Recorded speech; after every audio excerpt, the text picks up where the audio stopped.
In the humid fields of Mississippi, during the height of the cotton harvest, there was a silence that was anything but peaceful. It was the silence of exhaustion, of men and women bent beneath the sun, cutting and caring for a crop that would never belong to them. Overseers walked the rows with whips at their sides, their boots sinking into the same earth that drank the sweat and blood of those who worked it. For years, cruelty was accepted as part of the soil, as if the land itself demanded it. But in the fall of one year, everything changed. 15 overseers, men who believed themselves untouchable, met an end that was as brutal as the lives they had enforced. Cane knives, tools of the harvest, became instruments of vengeance. This is the story of how silence broke, how oppression turned to fury, and how those who had been seen as powerless left behind one of the most shocking chapters in Mississippi's history. What happened in those fields was not only an act of violence, it was a message carved into history with steel and blood. Stay with us until the end of this video, because every detail reveals the courage, the pain, and the desperation that led to what became known as the Mississippi Massacre. Don't forget to subscribe, leave a like, and tell us in the comments which city you're watching from. Her name was Clara.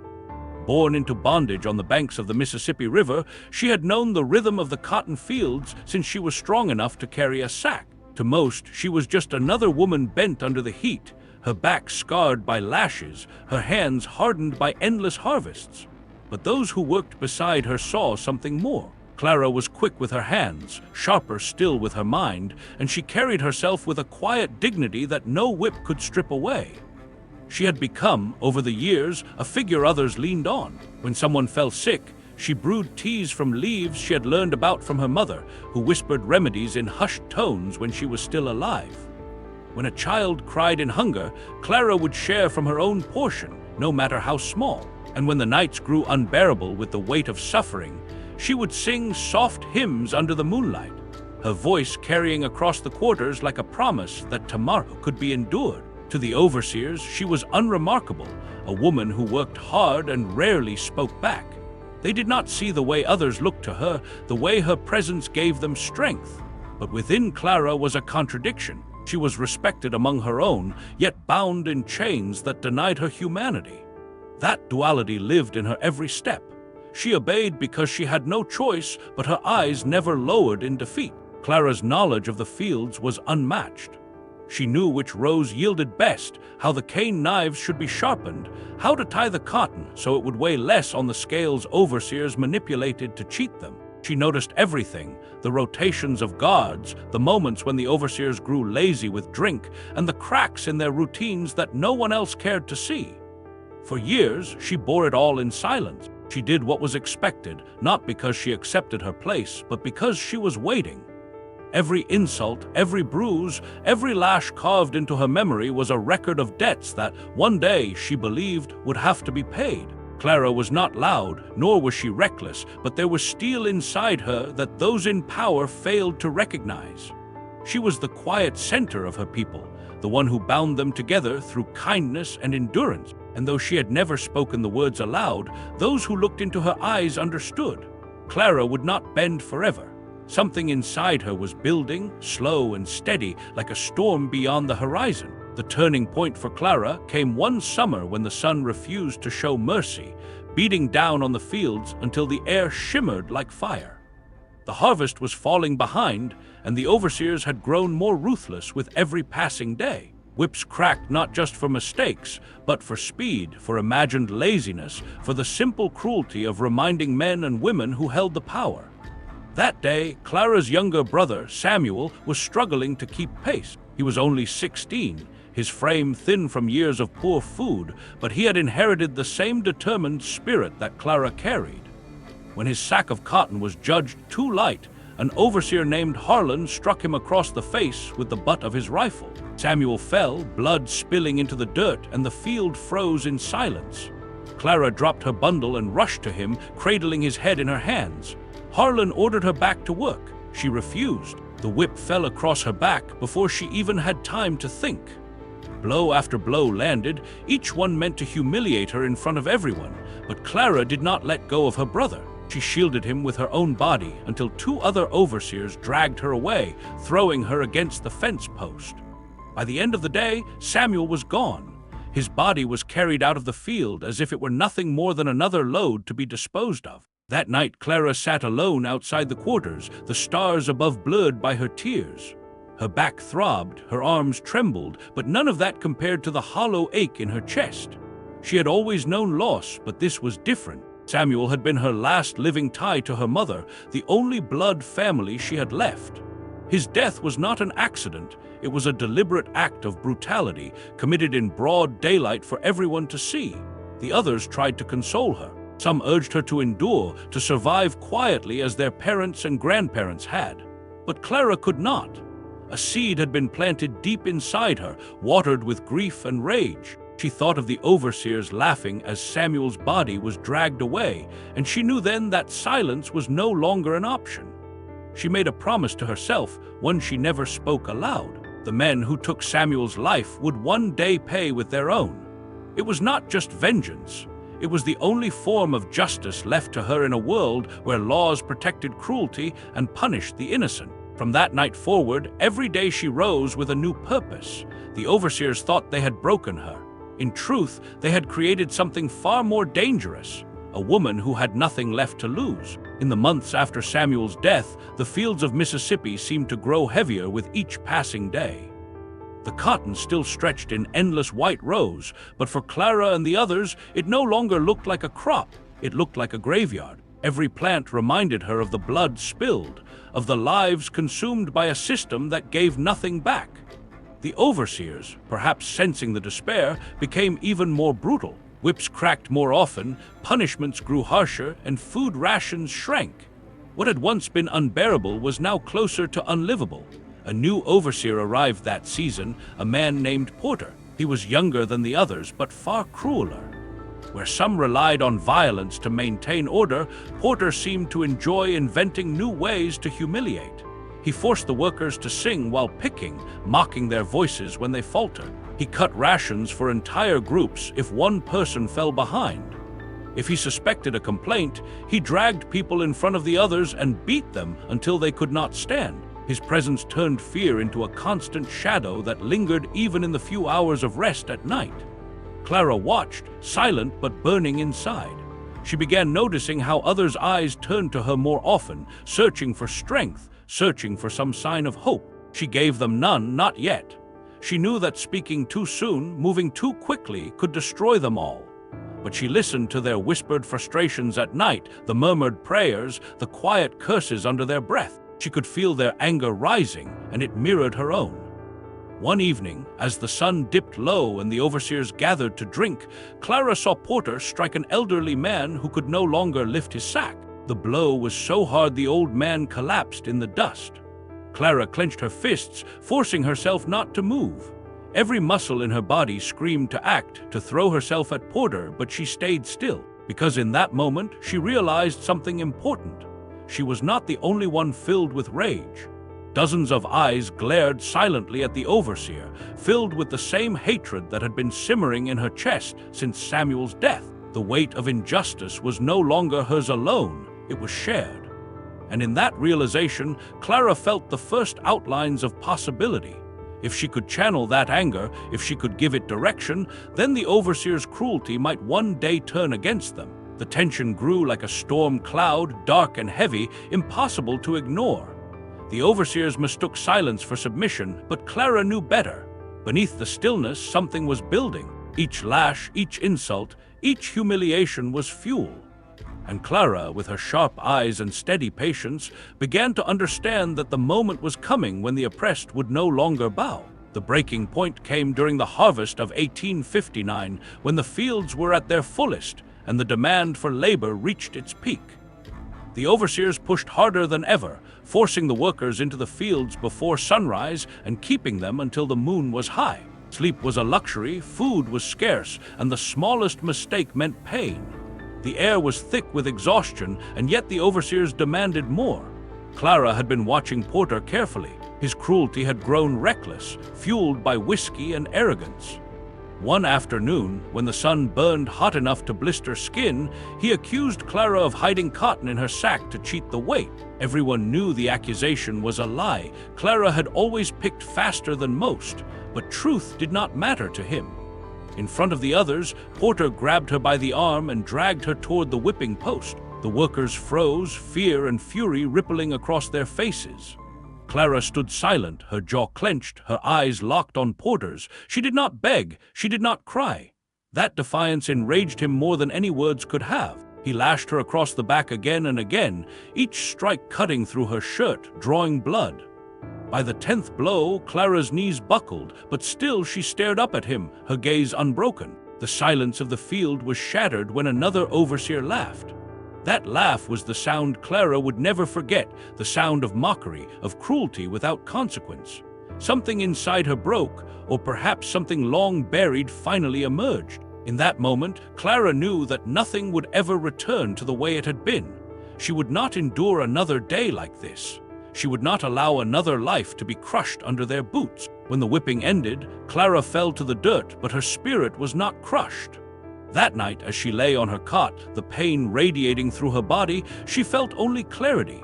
The overseers had crossed the point of no return. Samuel's death had planted the seed, but Porter's humiliation watered it with rage until it bloomed into certainty. She whispered into the darkness, not to anyone in particular, but to herself, a vow spoken in a voice steady and cold. "This ends with blood." Others heard her. They did not speak, but the words settled deep within them. It was as if Clara had given shape to what they had all been carrying silently. Fear was still there, but it no longer held the same weight. What replaced it was determination. The overseers believed they had proven their power that day. What they had done instead was light the fire that would consume them.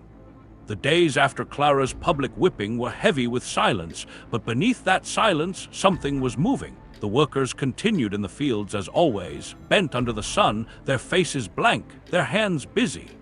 To the overseers, nothing seemed unusual. But in the shadows of the quarters, in whispered exchanges over shared bread, in glances that lingered just a moment too long, the foundation of a plan began to take form.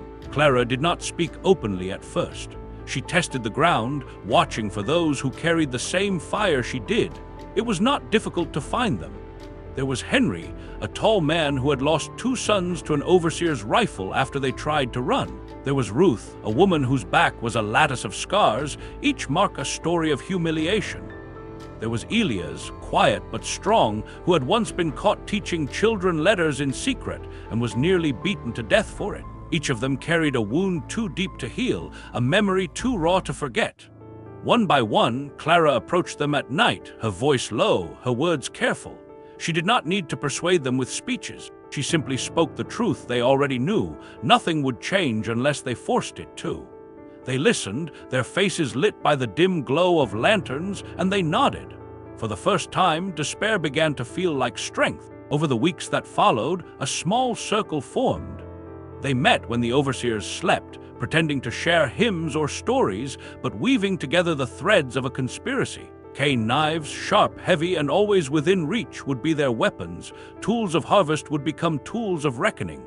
Clara insisted on patience, on precision. "One mistake," she told them, "and they'll hang us before the sun rises."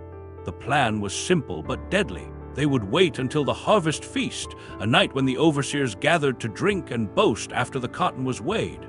Their guard would be down, their attention dulled by liquor.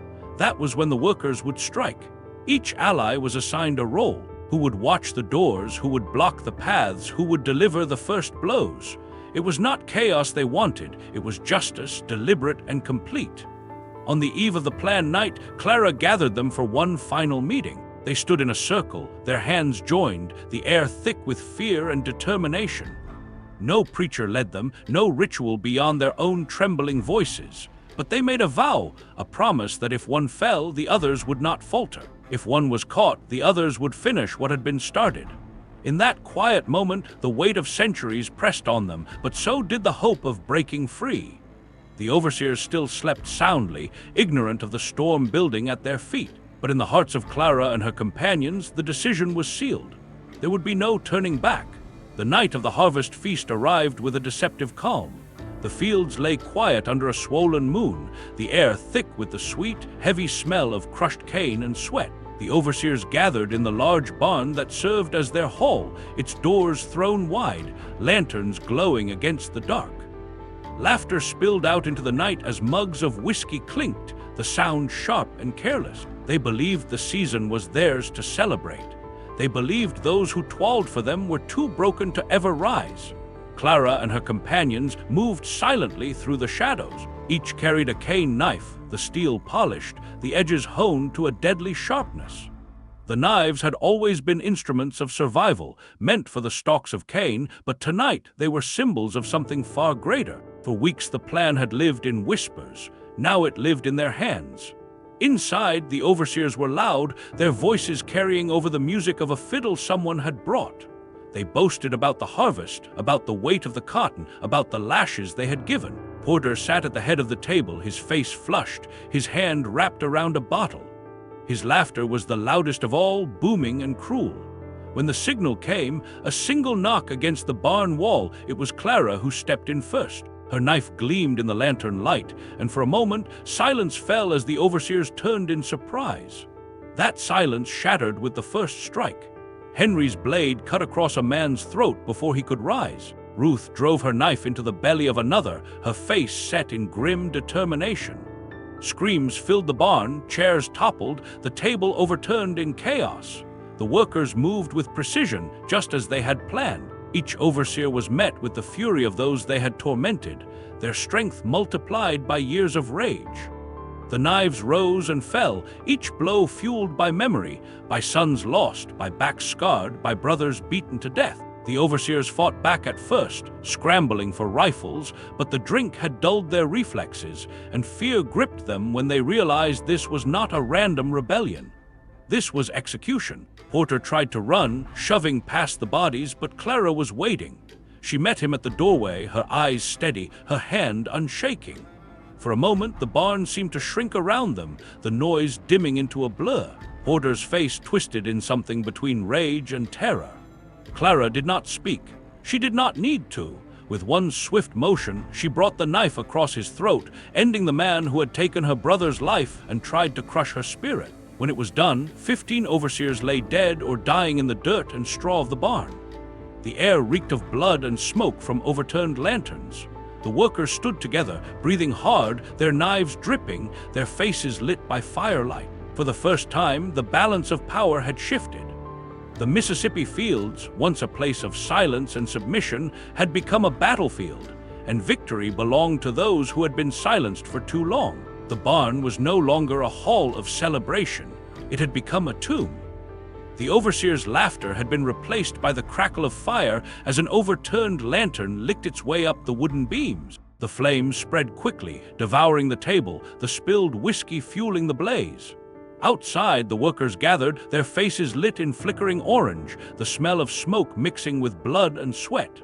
None of them tried to stop the fire. In silence, they watched it rise as if it were a cleansing, a final gesture to erase years of cruelty.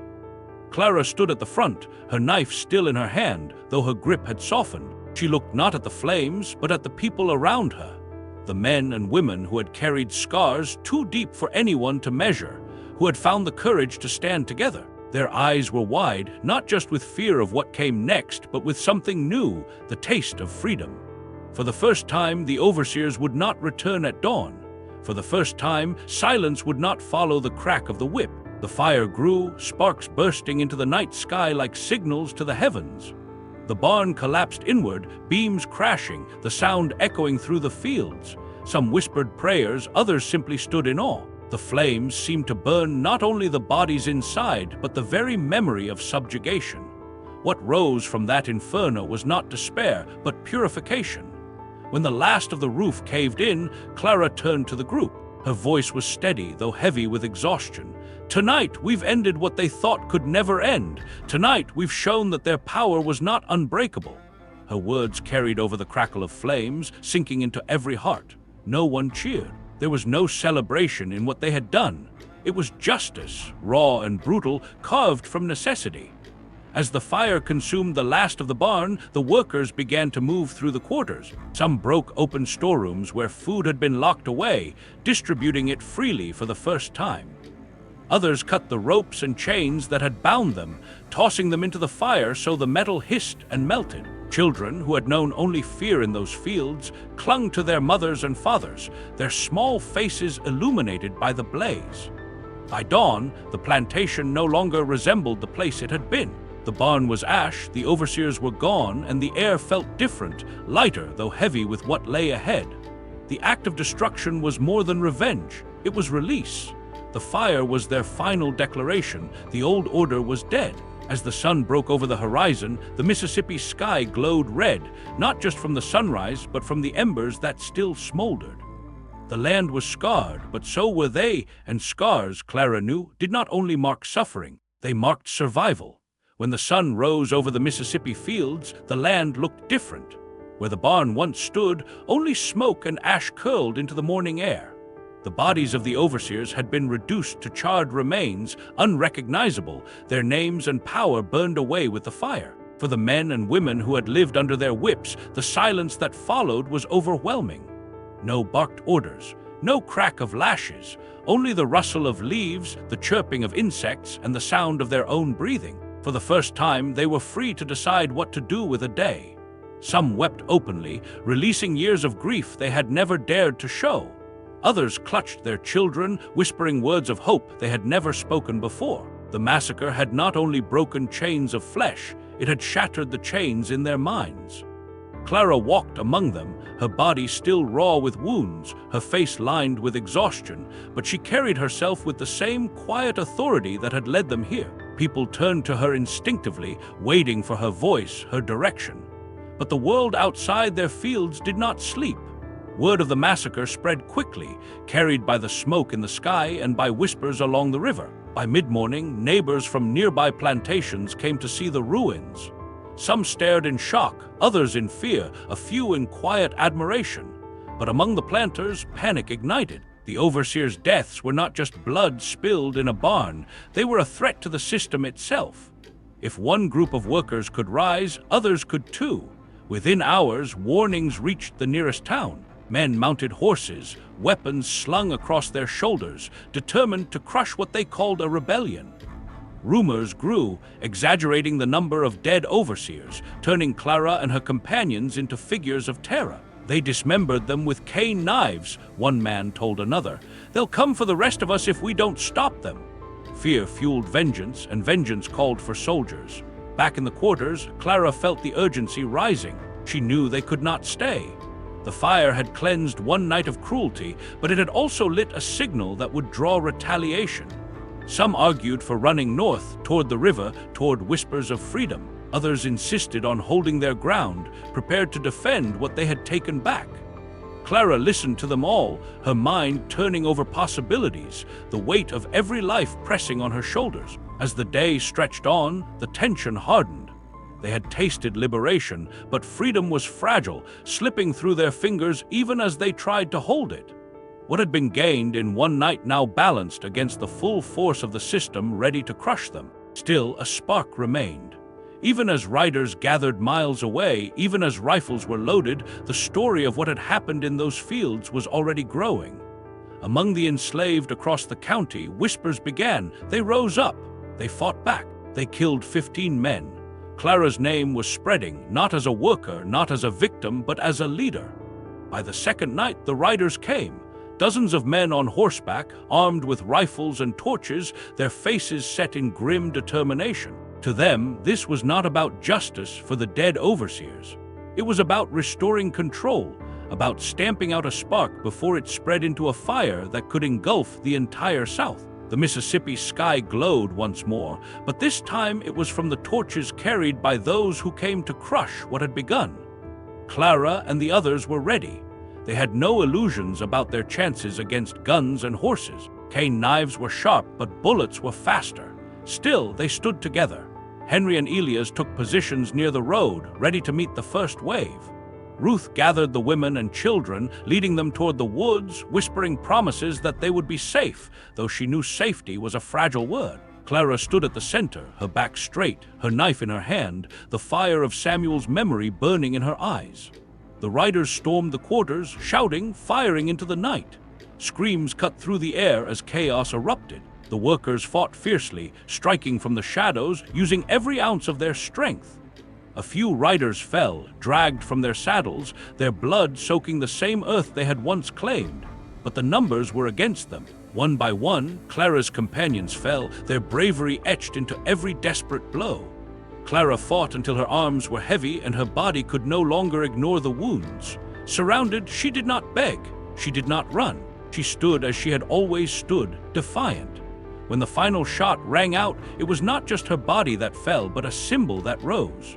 The riders burned what was left of the quarters, scattering survivors into the woods, hunting them like fugitives. Official accounts buried the story quickly, calling it an uprising, painting Clara and the others as savages who had needed to be put down. The landowners wanted the memory erased, a warning, not a legacy. But memory has its own way of surviving. Among the enslaved, the tale spread like wildfire, whispered from one plantation to the next, carried in songs sung under the breath during long nights of labor. Clara's name became a shadowed promise that those who seemed powerless could rise, that even the strongest chains could break under the weight of courage and fury. Children grew up hearing of the woman who had faced 15 overseers and left them in the dirt. Years later, long after the war and emancipation, elders in the Mississippi Delta still spoke of the night the barn burned, of the woman with steel in her eyes who refused to bow. Some called it a massacre, others called it justice. But for those who carried the story forward, it was something greater, a reminder that freedom is never given, only taken, and that memory itself can be a weapon. Clara's body may have fallen, but her story endured. And in that endurance, the struggle continued.